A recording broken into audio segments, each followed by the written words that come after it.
Hello दोस्तों, जय श्री राम। आप सबका मेरे YouTube channel English in classes with Indore में स्वागत है। आशा है आप सब अच्छे होंगे। आज सी प्रोग्रामिंग सीरीज की इस वीडियो में हम बात करेंगे फैक्टोरियल के प्रोग्राम को बनाना सीखेंगे with by the use of for loop and do while loop. Means हमने इससे पहली वीडियोस में फैक्टोरियल का प्रोग्राम बनाया था by the use of while loop. आज मैं प्रोग्राम बनवाऊंगा फैक्टोरियल का किसकी मदद से, फॉर लूप की मदद से, और उसके बाद हम बनाएंगे उसको डू व्हाइल लूप की मदद से। तो वीडियो के लास्ट तक जरूर बने रहना ताकि आपको कॉन्सेप्ट पता चले कि हम एक ही प्रोग्राम को अलग अलग तरीके से बना सकते हैं और उसको अलग अलग तरीके से एग्जीक्यूट कर सकते हैं। वो हमारे पे डिपेंड करता है कि हम किस प्रोग्राम को किस लॉजिक से बना रहे हैं या किस लूप की मदद से बना रहे हैं और हमें किस लूप को बनाने में ज्यादा फायदा है।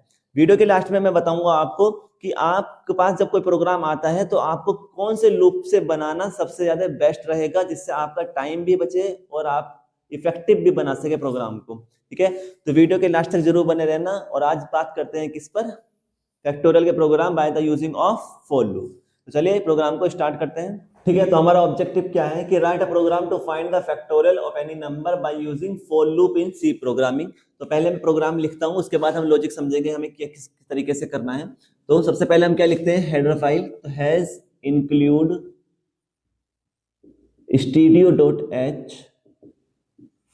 has include conio.h void main curly bracket. उसके बाद लिखेंगे int i is equal to 1 n, और हम एक फैक्ट नाम से ले लेंगे फैक्ट इज इक्वल टू 1। उसके बाद हम यहाँ पे एक मैसेज ड्रॉप करेंगे print f enter last number, नहीं एंटर द नंबर, और यहां पे लिखेंगे scan f %d and %n। अब हम यहाँ पे कंडीशन लगा रहे हैं, क्या, इफ। क्यों लगा रहा हूं अभी मैं बताऊंगा। इफ जो i है, नहीं जो n है वो लेस देन है और इक्वल टू है 0। अगर लेस देन और इक्वल टू है 0 देन क्या लिखेंगे, यहां पर प्रिंट कर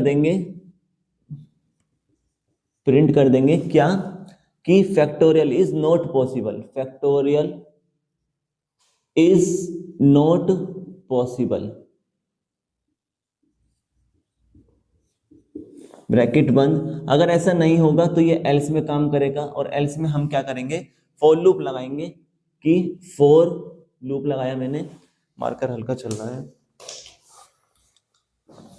फॉर लूप लगाएंगे i इज इक्वल टू 1। ठीक है, i is equal to 1। i जो है वो लेस देन है, इक्वल टू है किसके, n के, और i प्लस प्लस ऐसा होगा। तो यहां पर क्या करेंगे, मल्टीप्लाई करेंगे कि fact is equal to fact into I, और i is equal to I, नहीं फैक्ट इंटू आई काफी रहेगा, ब्रैकेट बंद। यहां के बाद प्रोग्राम यहां पहुंचेगा और यहां पे हम क्या करेंगे, प्रिंट कराएंगे किसकी वैल्यू, i की वैल्यू। तो factorial is equal to %d, किसकी वैल्यू आ जाएगी, फैक्ट की,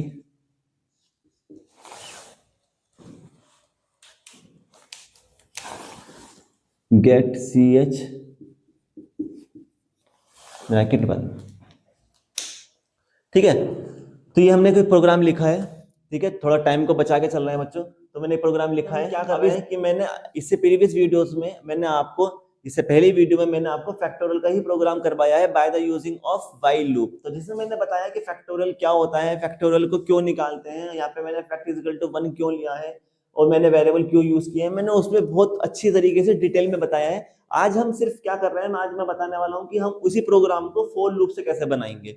तो इसलिए मुझे नहीं लगता कि मुझे इतना डीप में समझाने की जरूरत है। आपने अगर बहुत डीप में समझना है तो आप मेरी इससे प्रीवियस वीडियो फैक्टोरियल की चेक कर सकते हैं, ताकि आपको ये वीडियो थोड़ी आसान लगे, आपको समझ में आए कि हम यहाँ पे क्या कन्वर्ट कर रहे हैं भाई, उसमें और इसमें क्या अंतर है। आपको सिर्फ ये समझना है यहाँ पे कि उस प्रोग्राम में और इस प्रोग्राम में क्या डिफरेंस है। तो इसलिए आप व्हाइल लूप की वीडियो जरूर देखना, उसकी लिंक जो है मैंने डिस्क्रिप्शन में प्लेस किया है। फैक्टोरियल क्या होता है, अब मैं थोड़ा सा अगर मैं डीप में जाते हैं तो हमें पहले ये पता होना चाहिए ना हम क्या करने वाले हैं।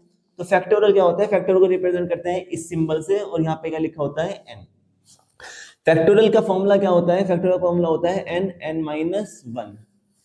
अब फैक्टोरियल क्या करता है कि जैसे मान लो मैंने n में यहाँ पे नंबर एंटर कराया है 3, तो 3 एंटर कराया है, तो इसका मतलब यहाँ क्या आ जाएगा, फॉर्मूला जब लगाएंगे तो पहले 3 और 3 में से 1 गया, कितना हो जाएगा 2।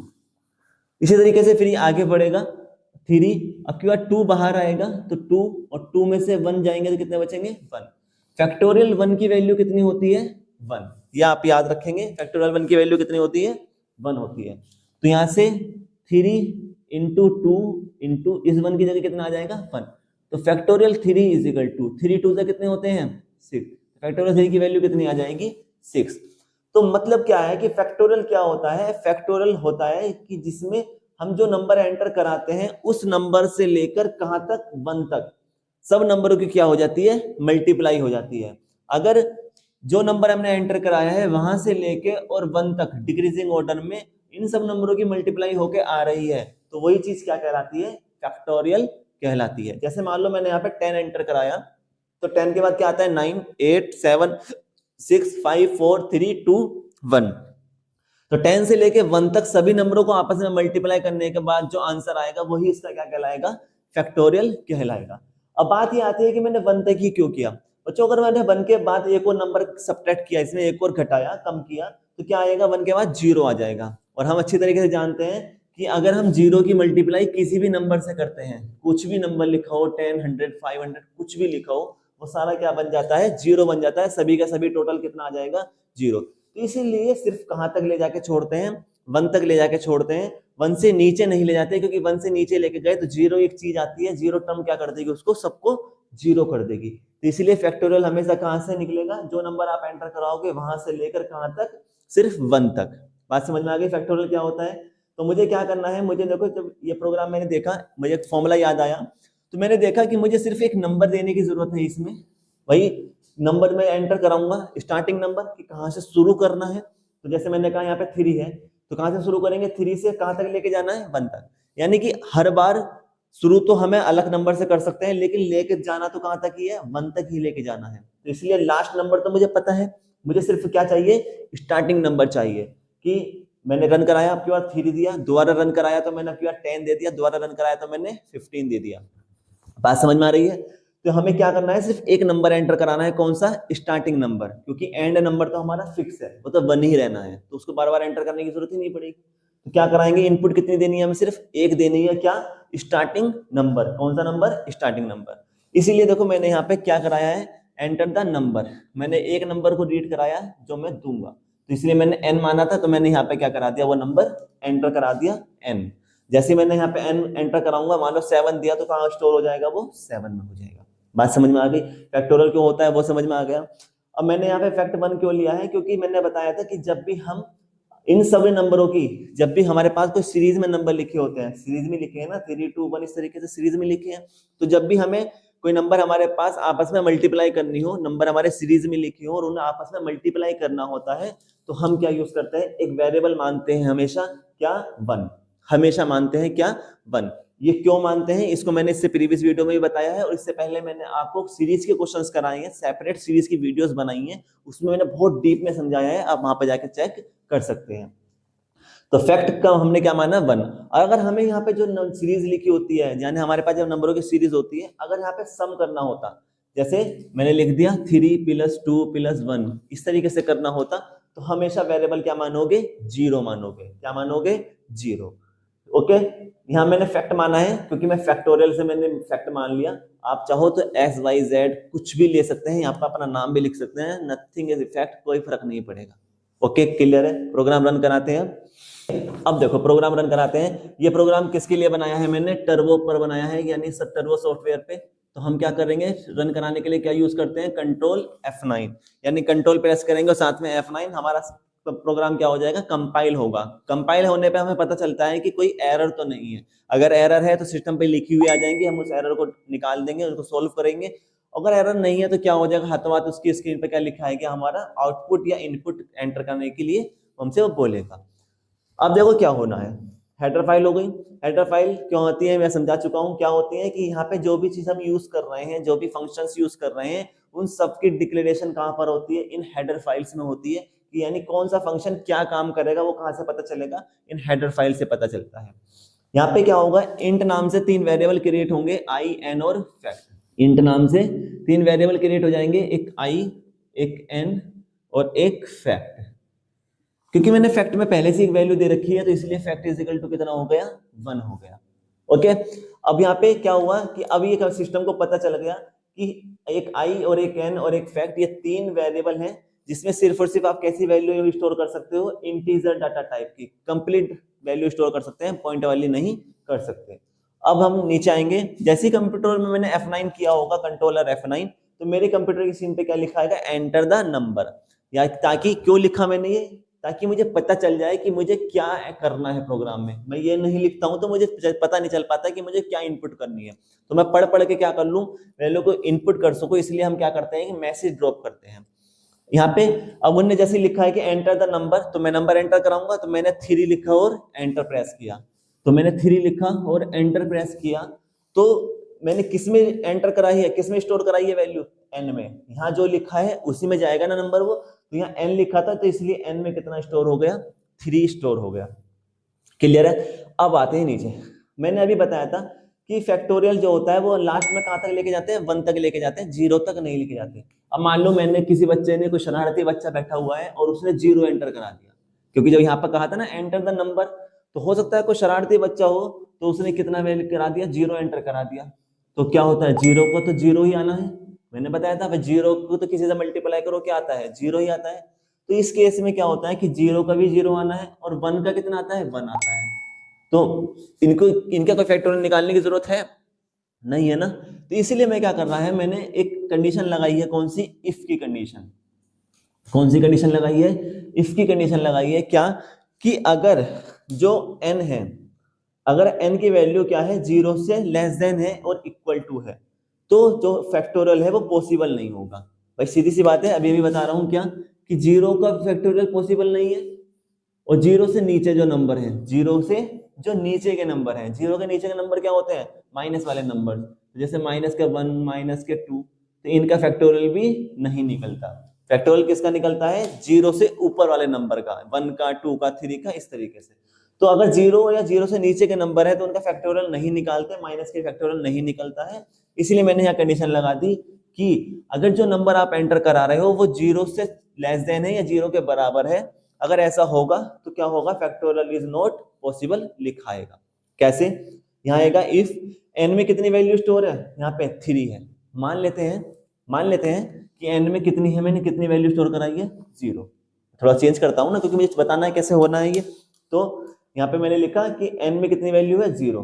क्या 0 से लेस देन है, नहीं, लेस देन तो नहीं है, लेकिन बराबर है। ये कौन सा ऑपरेटर है, लेस देन इक्वल टू का। कब काम करता है कि अगर पहला ऑपरेटर फेल हो गया है तो फिर कौन सा ऑपरेटर काम करेगा, सेकंड ऑपरेटर।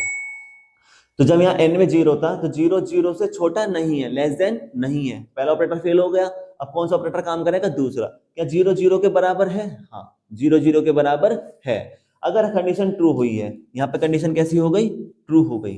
कंडीशन ट्रू हो गई है तो अब क्या होगा कि ये इसमें एंटर कर जाएगा।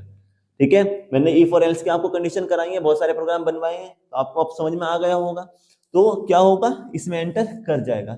एंटर करेगा तो यहाँ मैसेज लिखा है कि प्रिंट कर दो, क्या कि इन्वर्टेड कोमा के अंदर जो कुछ भी लिखा है वो प्रिंट कर दो। इन्वर्टेड कोमा के अंदर जो कुछ भी लिखा होता है वो प्रिंट हो जाता है। तो क्या लिखा हुआ आ जाएगा यहाँ पर, फैक्टोरियल इज नॉट पॉसिबल।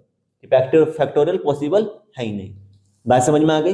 ये कब है, जब 0 दिया था, एंटर करा था। अब थोड़ा सा और समझते हैं दोबारा से।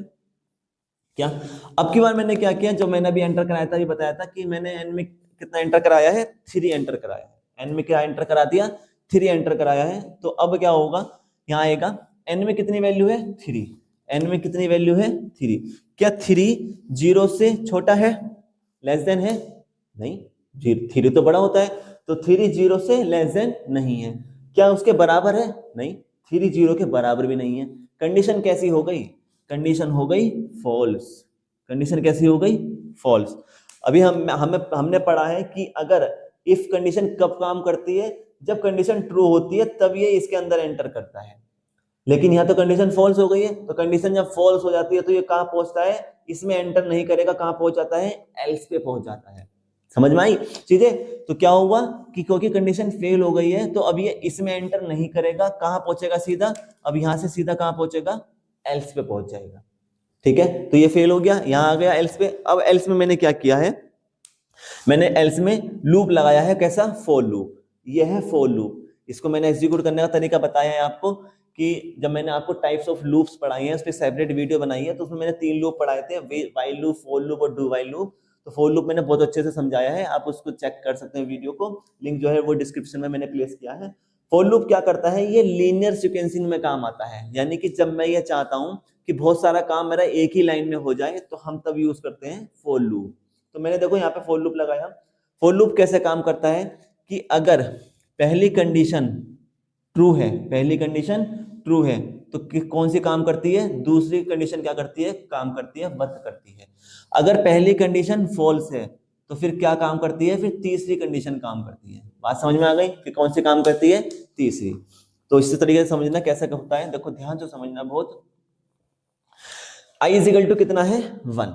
i इज इक्वल टू कितना दिया है? 1। यहाँ चेक करेगा, क्या 1 i में कितना है? 1। और n में कितना है? n में कितना दिया है हमने? 3। क्या 1 3 से लेस देन है? क्या 1 3 से छोटा है, लेस देन है? हाँ है, 1 3 से छोटा है। कंडीशन कैसी हो गई? कंडीशन हो गई ट्रू। कंडीशन कैसी हो गई? ट्रू हो गई है। कंडीशन ट्रू हुई है तो अब ये लूप में एंटर करेगा, इस लूप में एंटर कर जाएगा। लूप में एंटर करेगा तो यहाँ फैक्ट लिखा है, फैक्ट में मैंने कितना दिया है? यहाँ पर 1। फैक्ट में कितनी वैल्यू दी है? 1। तो यहाँ क्या होगा? यहाँ पे 1 इंटू आई की वैल्यू कितनी दी है? यहाँ पर आई की वैल्यू है 1। 1 इंटू 1 कितना होता है? 1। इसका मतलब ये 1 कहाँ स्टोर हो जाएगा? इसमें स्टोर हो जाएगा। यानी कि यहाँ पे जो भी कैलकुलेशन होगी वो कहाँ पे सेव हो जाएगी? इस फैक्ट में सेव हो जाएगी, क्योंकि यहाँ जगह नहीं है इसलिए मैंने यहाँ से किया है। तो इस फैक्ट की जगह तो यहाँ से आ गया 1, और इंटू आई की जगह कहाँ से आ गया? 1। तो 1 इंटू 1 कितना होता है? 1। यानी 1 कहाँ सेव हो गया? फैक्ट में सेव हो गया। अब ये क्योंकि लूप है, लूप क्या करता है कि जब तक कंडीशन फॉल्स नहीं होगी ये इसी के अंदर घूमता रहेगा। ठीक है, तो कंडीशन फॉल्स होगी तभी ये इस लूप से बाहर निकलेगा और यहाँ पे आएगा। अभी कंडीशन कैसी है? ट्रू है, तो फॉल्स करनी है इसे, तो इसलिए अब ये यहाँ से कहाँ जाएगा?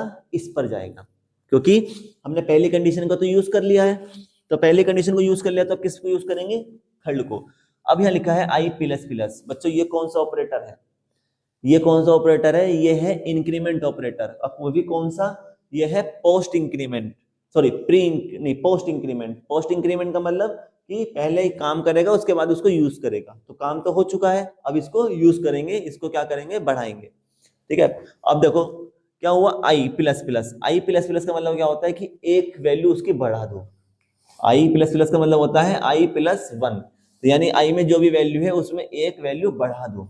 तो अब क्या होगा? आई में कितनी वैल्यू थी हमारे पास? 1। कितनी थी? 1। तो आई प्लस प्लस का मतलब क्या होता है कि 1 से कितनी हो जाएगी? अब 2 हो जाएगी। बात समझ में आ गई? आई कितनी हो जाएगी? 2 हो जाएगी। अब वापिस कंडीशन पे आएगा, आई में कितनी वैल्यू है हमारे पास? 2। क्या 2 3 से लेस देन है? हाँ है, 2 3 से लेस देन है। कंडीशन फिर से कैसी हो गई? ट्रू। फिर ये लूप में एंटर कर जाएगा। अब फैक्ट में कितनी वैल्यू स्टोर थी? 1। फैक्ट में कितनी है? 1 इंटू आई में कितनी वैल्यू स्टोर है? अब की बार 2। तो आई में कितनी वैल्यू हो गई थी? 2। 1 इंटू 2 कितना होता है? 2। तो यानी इस फैक्ट में अब कितनी वैल्यू स्टोर हो गई है? 2 वैल्यू। ओके, क्योंकि लूप है तो फिर से वापस कहां पहुंचेगा? इस पर। अब 2 को एक और बढ़ा दो, तो 2 को एक और बढ़ाएंगे तो कितना हो जाएगा? 3। 2 प्लस 1 कितना होता है? 3। फिर कंडीशन चेक करेगा, आई में कितनी वैल्यू है स्टोर? 3। क्या 3 3 से लेस देन है? क्या 3 3 से छोटा है? नहीं, छोटा नहीं है। तो जब पहला ऑपरेटर काम नहीं करता है तो फिर कौन सा ऑपरेटर काम करता है? दूसरा। तो क्योंकि 3 3 से छोटा नहीं है, लेस देन नहीं है, तो अब दूसरा ऑपरेटर चेक करेगा क्या 3 3 के बराबर है, हाँ 3 3 के बराबर है, तो कंडीशन फिर भी कैसी हो गई, ट्रू हो गई। ट्रू हो गई तो फिर से लूप में एंटर हो जाएगा। अब यहाँ पे फैक्ट में कितनी वैल्यू स्टोर थी, 2, तो फैक्ट में कितनी है 2, आई में कितनी वैल्यू स्टोर है 3, 2 3 से कितने होते हैं 6, तो अब फैक्ट में कितनी वैल्यू स्टोर हो गई 6, फिर से ये वापस यहाँ पहुंचेगा, आई कितना हो जाएगा 3 से एक और बढ़ा दो कितना हो गया 4, यहाँ आएगा आई में कितनी वैल्यू है 4, क्या 4 3 से लेस देन है, 4 3 से छोटा है नहीं, क्या 4 3 के बराबर है, बराबर भी नहीं है। अब कंडीशन कैसी हो गई फॉल्स, कंडीशन कैसी हो गई फॉल्स। तो मैंने बताया था कि लूप से, इस लूप से, लूप कौन सा होता है जहां कर्ली ब्रैकेट स्टार्ट हुआ है, जहां कर्ली ब्रैकेट बंद हुआ है, तो इस लूप से अब बाहर कैसे निकले, कब निकलता है जब कंडीशन फॉल्स हो जाती है, तो कंडीशन फॉल्स हो गई ना, तो इसलिए अब इस लूप से बाहर निकल के कहां पहुंच जाएगा, प्रिंट पे आ जाएगा, यानी लूप से बाहर निकल जाएगा ऐसे। ओके, क्योंकि यहाँ जगह नहीं है तो इसलिए मैंने आगे बनाया है, तो यहाँ पे इसको बंद कर देते हैं।